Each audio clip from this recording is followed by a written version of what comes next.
Hi there, this is Calvin Wayman, and I am your Millionaire case study. This is episode 1.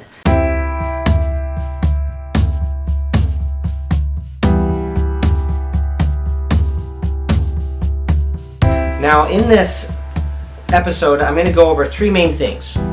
I'm going to talk about what's happened with me since the beginning of January, what I'm up to, and kind of what my emotional state has been and stuff like that. Something that's kind of important to know, I think, was sometime, I think it was November-ish, November or December, I was invited on a podcast. It was the first podcast I've ever been invited on, and I was invited by one of my good friends that I met in the School of Greatness Academy. His name is Sean, and he was starting this podcast. And he had heard my story, how I've been trying to figure stuff out and make it happen. So he invited me on. Now, at the beginning of January is when Sean was launching his podcast. So my episode came live. And at the beginning of the year, when I first started grinding away, I decided to promote that podcast episode. And the cool thing is, at the last mastermind that I had with Nick's group in August, I think it was. No, it was later than that, I think.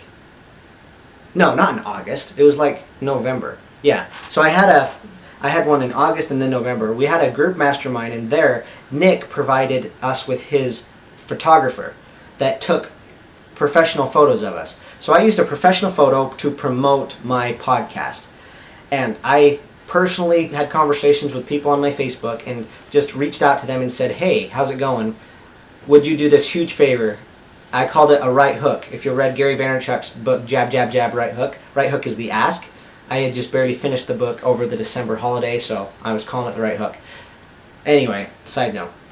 So I asked people if they would share this podcast, and I had a ton of people share it, which I appreciated. What happened, though, was while I was in the middle of sharing this, I ended up writing a comment to Jeff, the same guy who has shown up in my story already a few times, and he ends up calling me. So I get on the phone with him, and we have a couple really significant things happened on that phone call.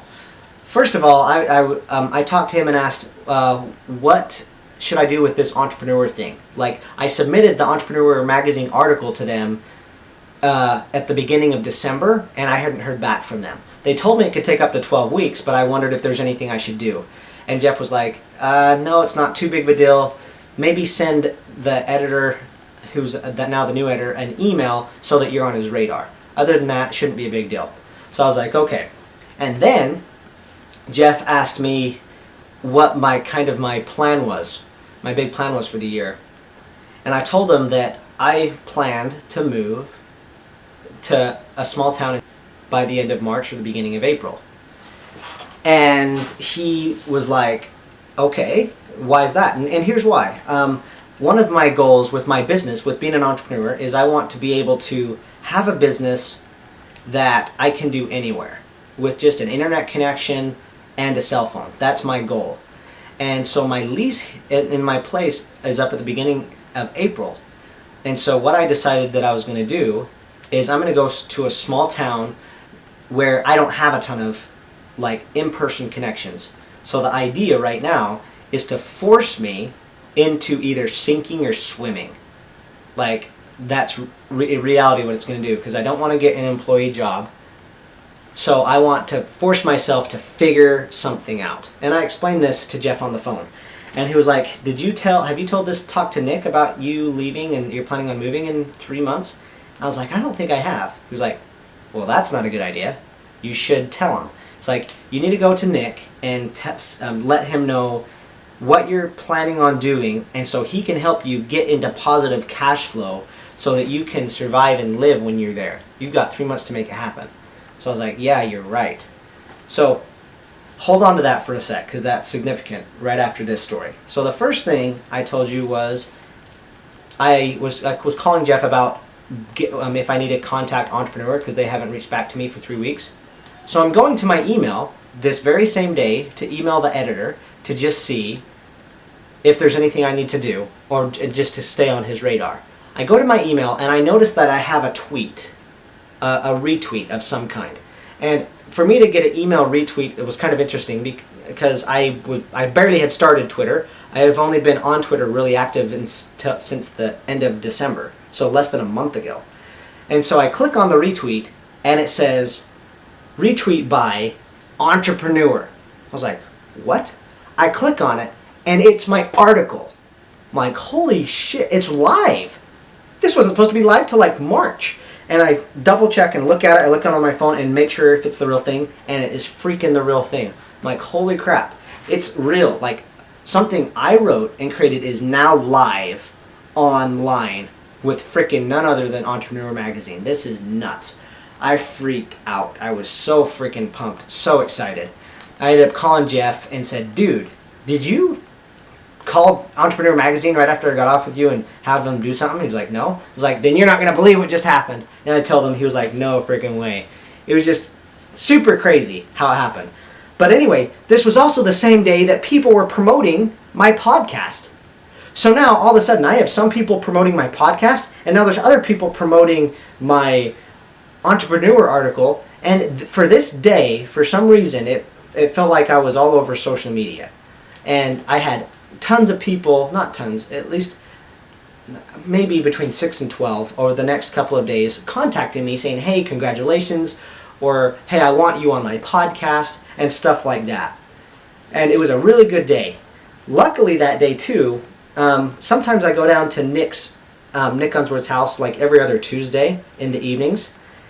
And I wasn't going to go this day because I had been in Utah and I needed to get back, like getting on some doors to sell door to door.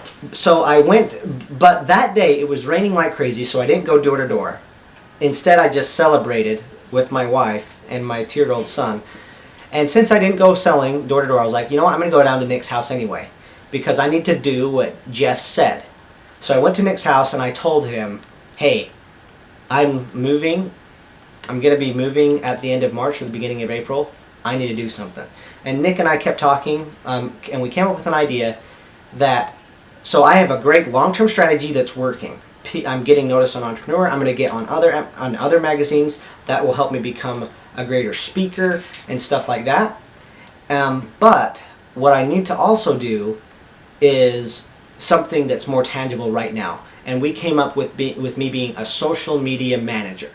So that night, I decided I'm a social media manager. When we introduced ourselves, I introduced myself as a social media manager. What I do is I manage other people's social media accounts so they don't have to. I create content for them, I post for them, I respond to other people's comments for them, and that's what we decided that night. And so I was like, okay, cool. Now so now just to catch you up over the last couple of weeks, I've had a few people ask me to be on interviews on podcasts for them to interview me. And I think I've had about 4 or 5 people that I've already interviewed with, and I have more in the pipeline, and there's somebody else that just barely contacted me today that I think we're going to set up a podcast. I just finished one this morning. So now in all, I think, like I said, I think I've done a total of 5 or 6. I need to write them down. Let's see. Yeah. Maybe even less. Maybe I'm thinking it's more because at least 4. I've done at least 4, and then I have a handful in the hopper. And then I just barely came off of this other event. It's Nick's Ignite event, his second one that he just barely did over this last weekend. And it was such a cool experience because the first event in June, nobody knew who I was. There was one person there that knew who I was. And this time, I felt like there was about 50 people that knew who I was. I had people coming up to me, asking me questions, wanting to figure out what I was up to, doing business. Nick did some awesome shout outs from stage, so I got known that way for getting on Entrepreneur. And so now I just feel this brand building. And so it's super cool, and I have clients in the pipeline that some of them I've already done strategy calls for me to do their social media management stuff. And in fact, the podcast I just did, I talked about what I do as a social media manager. And so that's essentially where I'm at right now. And I just want to, my emotional state right now is better than it has ever been. I've been through a lot of struggle over this last year with moving and everything like that. Really, really dark places, especially when things weren't going the way I thought they should, or if somebody canceled. Seriously, days where I actually cried. And right now, the feelings I want to document is I'm just feeling like things are coming together. They're molding. And I'm not making a ton of money personally yet. And I'm still having to do my side thing, my solar thing, door to door. But I feel like I'm building this snowball that I'm just about to push down a hill. That's what it feels like. And so I'm going to keep you up to date. I think I just gave you a ton of backstory over the last couple of videos to catch you up, because that's what I want to do. I want to make this as detailed as possible. It's going to be boring for some people, but I want it to be for those of you that want the details, that want to see the actual process of this happening. Because come hell or high water, I'm going after $1 million. And I'm either going to hit it, and you're going to know what, and you're going to be able to pick lessons from it, so you can do it too, or I'm going to not hit it, and you're going to have some really good stuff to learn from to know what not to do. So that concludes this episode, and I will see you later.